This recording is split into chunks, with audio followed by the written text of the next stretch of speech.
안녕하세요. 김유갑의 경제부동산입니다. 구독, 좋아요 부탁드립니다. 오늘 11시 최악의 악재 터졌다. 매물 급증, 매수자 취소, 집값 하락의 강력한 징조 3가지가 터졌습니다. 바로 거래량이 급감하고 있고, 매물은 급증하고 있고, 매수자들은 취소하고 있네요. 또한 과거 집값이 급등할 때 허위 거래가 집값을 큰 폭으로 끌어올린 것으로 드러났습니다. 집값이 바닥을 치고 오르는 가운데 8월 들어서 상승 지표가 혼전을 거듭하고 있습니다. 추석 이후 부동산 흐름은 또 어떻게 될까요? 유료 상담은 010-3999-8808 제가 직접 매수 타이밍과 입지를 추천해 드립니다. 지금 바로 전화 주십시오. 오늘 11시 최악의 악재 터졌다. 매물 급증, 매수자 취소. 여기 보시면 이제 지금 집들이 막 건설되고 있는데 이 투자자들이 슬슬 시작해 볼까 또는 더 기다려야 하나 아주 혼전의 상황이네요.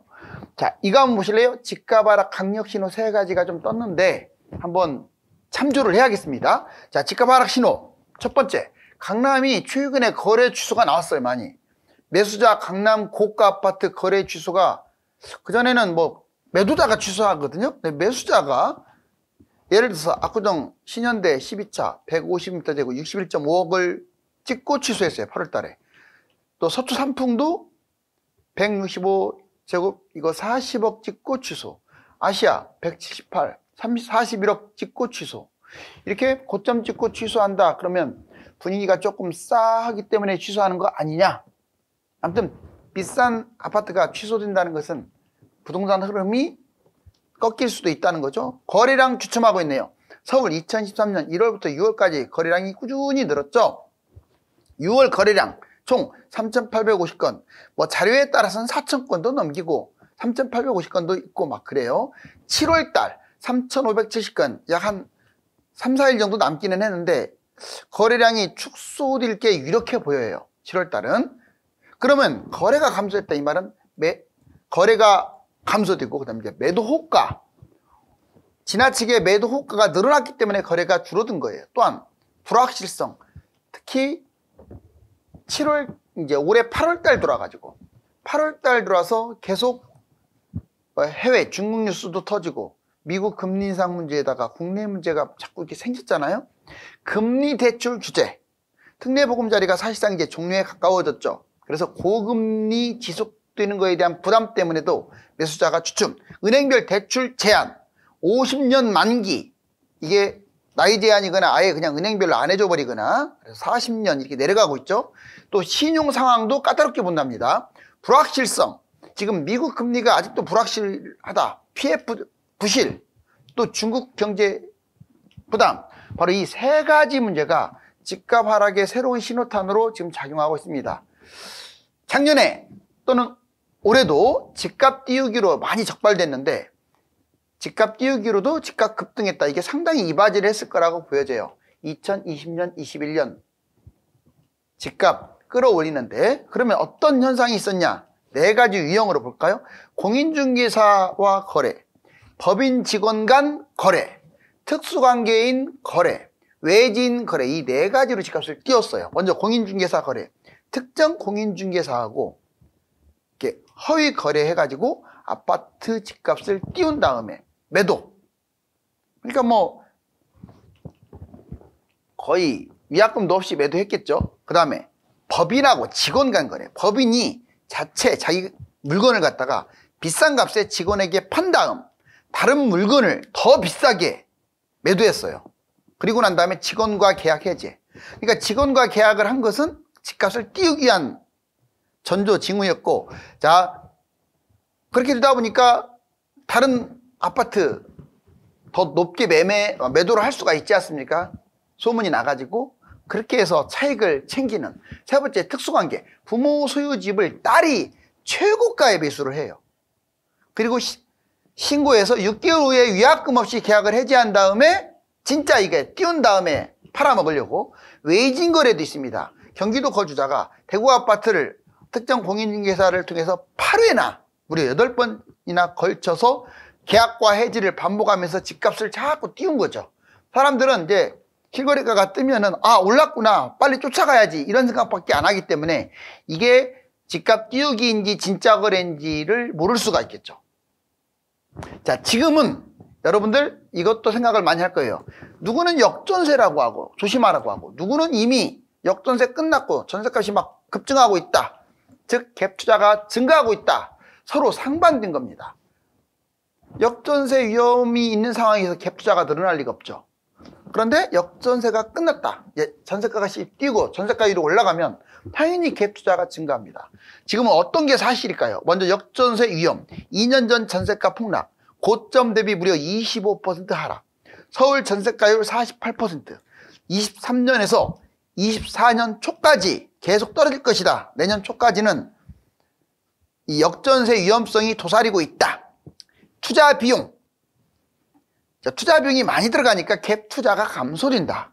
그리고 정부가 오죽하면 DSR을 풀어가지고 역전세 이 문제를 막으려고 하겠느냐. 바로 이게 역전세 위험이에요. 전세가율도 48%밖에 안 되고 고점 대비 전세가가 25%나 빠졌고, 갭 투자 증가. 자, 3월달 이미 바닥 찍고 아주 심각했었는데 2년 전하고 비교했을 때 3월달 바닥 찍고 지금은 전세가가 올라가고 있다 이 말이에요. 7월 이후 특히 7월달 들어와서는 전세가 상승폭이 매매가를 추월했다. 즉 전세가도 올라가고 전세가율도 회복하고 있다. 여기 서울 전세가율 회복. 자, 매매가 전세가가 동반 상승하는 전형적인 상승장 모습이다. 자, 위험 감소. 이제 어떤 역전세 위험이 감소되다 보니까 갭 투자가 증가하겠죠. 당연히 다주택자들 또는 투자자들을 자극하게 돼서 점점 투자자가 늘 것이다. 이게 서로 다른 두 가지 거울인데 여러분들은 어떤 쪽이 맞다고 생각하십니까? 내년 미국 집값이 폭등할 것이라는 이제 뉴스가 나왔어요. 미 기록적인 집값 계속 올라가고 있다는 거죠. 내년에는 더 뛴다. 자, 미국이 왜 이렇게 집값이 급등하고 있냐면 공급 부족이 가장 커요. 자, 미국 주택시장 2023년 바닥 찍고 상승. 올해 뭐 그렇게 많이 떨어지지도 않았습니다. 미국이 아무튼 바닥 찍고 올라가는 중이고, 공급이 턱없이 부족하다 보니까 내년에 얼마까지 전망하냐면 무려 6.5% 상승. 거의 사실상 폭등 수준인데 이걸 전망하고 있어요. 진로 주택가격지수 사상 최고치를 기록했답니다. 사상 최고치란 말은 제일 비싸다 이 말이에요. 지금 고금리 매물 잠김. 왜 이런 현상이 벌어지냐면 고금리면 집값이 오히려 떨어져야 하는데 매물이 잠겨버린 거예요. 고정 모기지 금리가 무려 7.23%, 22년 만에 최고치. 새로 신규로 매수하려는 사람들은 적겠죠. 그런데 매물이 더 없어. 대부분 고정금리 갖고 있는 저금리, 예전에 저금리 때 말도 안 되는 금리로 이제 집을 잡았을 거 아니에요. 그때 매물 잠김이 심해지는 거예요. 지금 굳이 팔아가지고 고금리로 갈아탈 생각이 없는 거죠. 넘치는 유동자금, 이것도 문제입니다. 코로나 때 미친 듯이 돈을 찍어냈어요. 특히 미국은 국가가 됐든 기업이 됐든 가게가 됐든 다 지금 돈이 넘쳐나요. 코로나 통화량 팽창이, 후유증이 앞으로 계속 지속된다. 그런데 이것을 약간 일시적 상승에 불과하라고 이제 주장하는 분들도 있습니다. 자, 비즈니스 인사이드 내년 연말까지 지금은 조정장이지 여기서 말한 것처럼 뭐 폭등하거나 조금 올라간다고 하더라도 큰 틀에서 상승장이라고 할 수 없다. 특히 이제 전문가들이 많이 신뢰하는 S&P 케이스 실러 전년 동월 대비 하락. 지금은 좀 올라가고 있는 건 맞지만 전년 대비 22년 대비는 하락하고 있다. 우리나라는 22년에 많이 폭락했지만 미국은 늦게 떨어졌어요. 참고로 모기지 금리 수요 둔화. 이제 모기지 금리가 너무 지금 세잖아요. 그럼 수요가 계속 둔화되게 되면 결국 집값은 하락할 수밖에 없다. 바로 이제 이런 반대론도 있습니다. 부동산 핵심 4가지. 그렇다면 여러분들은 시기적으로, 입지적으로, 물건 상황 어떻게 적용을 해야 할까요? 자, 최상의 매입 시기, 이건 개인에 따라 다릅니다. 최상의 매입 시기는 올해, 그리고 1년 동안, 1년이란 말은 내년 초까지죠. 흐름을 보면서 바닥이나 바닥 인근 이때 잡는 게 좋아요. 제가 보기에는 지금 잡아도 돼요. 지금부터 아마 내년 초, 뭐 지금 올라가고 있기 때문에 내년 초면 좀 더 뛰긴 하겠지만 그래도 종합적으로는 바닥이니까 그때는 잡아야지 않을까.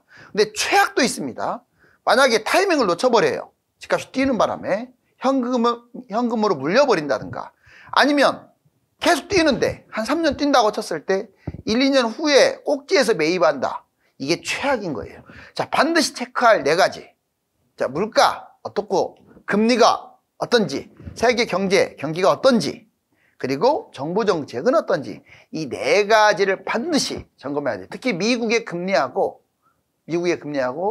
중국의 부동산, 우리나라의 정책. 자, 입지 볼까요? 최상의 입지. 당연히 서울 1번이에요. 그 다음에 서울의 인접 경기도. 마지막으로 광역시 중심. 바로 이게 최상의 입지입니다. 지역별 최상의 입지를 말하는 거예요. 중심지가 최상의 입지죠. 이번에는 최악의 입지. 수도권에서로 따지면 외곽입니다. 외곽은 안 좋아요. 아무튼 광역시도 외곽이 안 좋고요. 중소도시나 군 단위, 인구가 줄어드는 곳들. 자, 상급지 진입. 인구가 감소, 공급 과잉 시대이기 때문에 상급지로 진입하려고, 갈아타기 하려고 노력을 해야 한다. 이번에 물건 볼까요? 최상의 물건, 역세권 주거타운 또는 역세권이 아니라도 세대수가 제일 중요하다고 했죠. 1,000세대 대단지. 자, 최악은 뭔 줄 아세요? 아파트는 어디에 붙었든지 간에 괜찮아. 근데 토지, 빌라, 이것 등 비아파트를 잡거나 상가라든가 오피스, 이처럼 호텔 뭐 이런 것처럼 비주택을 잡는 것들, 이게 최악이에요. 또 최악의 분양도 있습니다. 고분양가, 미분양, 나홀로 분양, 아파트가 아닌 걸 분양받거나, 이거 다 최악이에요. 자, 상황을 볼까요? 최상 상황. 자본과 연봉을 활용해서 갭투자, 빚투자하는 게 최상이죠. 근데 상승장이 짧을 수도 있으니까 지나친 빚투자는 위험하죠. 자, 최악이 뭐냐? 상투장의 꼭지장에 잡는 거하고 내 돈에 딱 맞게 그냥 실거주를 하는데 그냥 딱 맞게 들어가는 거. 또 아파트가 아닌 것을 실거주한다든가. 자, 하락장을 잘 활용을 하세요. 2주택, 분양, 미분양, 자녀 명의, 이걸 잘 활용하셔야겠죠. 자, 매물은 늘어나고 있고 고가 아파트 거래는 취소된다. 여기 보시면 1월 2일, 8월 29일, 정말 7만 건까지 늘어나네요, 매물이. 그리고 취소 사례 여기 나와 있어요. 압구정도 신현대 12차 8월 22일자로 취소됐죠. 61억짜리가. 서초구 서초동 삼풍, 자, 8월 21일자로 취소됐죠. 송파구 잠실 아시아선수촌, 주로 대형 고가 아파트들이 취소가 많이 됐네요.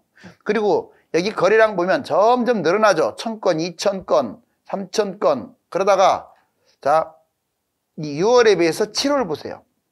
7월에 비해서 또 8월 보세요. 줄어들었죠. 자, 이번에는 전국 시군구별 매매가와 전세가 현황. 자, 여기 보시면 수도권이 이렇게 수도권이 있는데 전반적으로 매매가가 빨갛습니까? 파랗습니까? 그래요. 자, 서울 중심으로 빨갛고, 서울 인접 중심으로 빨갛고, 외곽일수록 약간 파란색이 많죠. 흰색이나. 그 다음에 여기 지방 보시면 빨간색도 일부 돋보이죠? 그렇지만 전반적으로 봤을 때는 파란색이 수도권에 비해서 많네요. 즉, 전반적으로 봤을 때 상승 기류가 많다는 걸 알 수 있어요. 지금 빨간색이 더 많잖아요. 특히 서울 중심으로 상승. 자, 이제 이거는 전세입니다. 전세도 보면 서울하고 수도권은 전반적으로 지금 빨개요. 전세값이 뛰고 있다는 거예요. 다만 외곽은 약간 색깔이 연하죠. 지방도 마찬가지입니다. 지방은 빨간색이 있지만 파란색이 상대적으로 많죠. 이번에 주택가격과 거래량 향후 전망. 자, 실질적으로 20년부터 지금 23년까지 이렇게 보니까 특히 21년 말부터 떨어져야 하고 팍 떨어졌던 게 어때요? 쭉 올라오는 게 보이죠? 주택가격. 주택 거래량 보시면 이게 쭉 내려왔다가 어떻습니까? 좀 올라가는 형태. 여기도 마찬가지. 거래량이 완전 바닥에서는 좀 됐지만 예전에 최고 거래량은 회복을 못했네요. 이제 본격적으로 회복이 되려면 집값이 이제 급증을 해야겠죠. 여기 보시면 자, 금리 인상에도 계속 집값은 여기 오른쪽 보면 좀씩 올라가고 있음을 알 수 있는데 이게 미국 집값이에요. 자, 지금 보니까 바닥을 찍고 쭉 올라가는 중입니다. 자, 이건 우리나라 집값이에요. 미국하고 거의 V자 모양 똑같이 보이고 있죠. V자. 하지만 이제 플러스 전환된 다음에는 폭등을 하는 게 아니라 완만하게 올라가고 있다는 게 차이예요. 자, 이제 이 아파트의 운명 어떻습니까? 확실한 상승장이거나 하락장이 아니다 보니 부동산이 안개 속을 헤매고 있습니다. 그렇지만 모든 것이 투명해질 때는 많이 오르거나 내린 상황이라서 이미 늦기 때문에 미리 판단해야 합니다. 감사합니다.